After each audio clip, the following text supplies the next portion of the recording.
আসসালামু আলাইকুম রহমতুল্লাহি ওয়া সম্মানিত প্রিয় মুসলিম ভাই ও বোনেরা, আজকে আপনাদের মাঝে আলোচনা করব ৫ ওয়াক্ত নামাজের সময়সূচি, তাহাজ্জুদ সেহরির শেষ সময়, ইশরাক চাস্তের নামাজের সময়সূচি, ইফতারের শেষ সময়, নামাজের নিষিদ্ধ ওয়াক্তসমূহ, সূর্যোদয় সূর্যাস্তের সময়সূচি প্রত্যেকটা জেলা বিভাগ করো। তো আজকে মঙ্গলবার ১৪ই জুলাই ২০২৬ ইংরেজি, ৩০শে আষাঢ় ১৪৩২ বাংলা, ২৮শে মুহররম ১৪৪৭ হিজরি, ঢাকা মতো পার্শ্ববর্তী এলাকার নামাজের সময়সূচিগুলো তুলে ধরবো।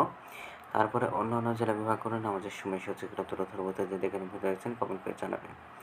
আজকে ঢাকা মতো পার্শ্ববর্তী এলাকার ফজরের নামাজের রক্ত শুরু হবে ৩টা ৫৪ মিনিটে, শেষ হবে ৫টা ১৭ মিনিটে। জোহরের নামাজের রক্ত শুরু হবে ১২টা ৮ মিনিটে, শেষ হবে ৩টা ৪২ মিনিটে। আসরের নামাজের রক্ত শুরু হবে ৩টা ৪৩ মিনিটে, শেষ হবে ৬টা ৩২ মিনিটে। মাগরিবের নামাজের রক্ত শুরু হবে ৬টা ৫৩ মিনিটে, মাগরিবের নামাজের রক্ত আজকে শেষ হবে ৮টা ১৭ মিনিটে।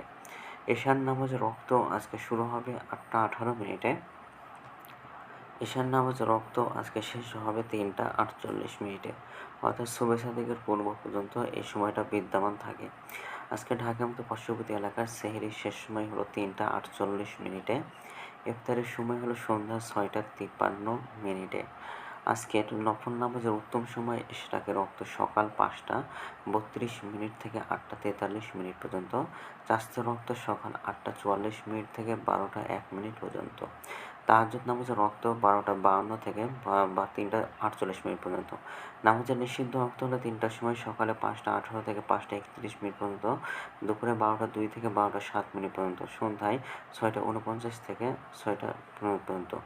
আজকে এই ছিল ঢাকা মতো পার্শ্ববর্তী এলাকার নামাজের সময়সূচি। এখন আলোচনা করব বিভাগীয় শহরের জন্য উল্লেখিত সময়ের সঙ্গে যেসব বিভাগের সময় আপনারা যোগ বিয়োগ করবেন তা হলো এই।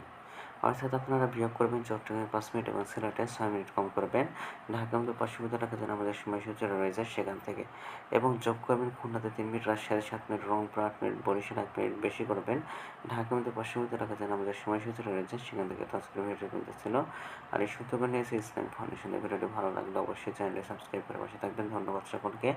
আসসালামু আলাইকুম রহমতুল্লাহি ওয়া বারাকাতুহু।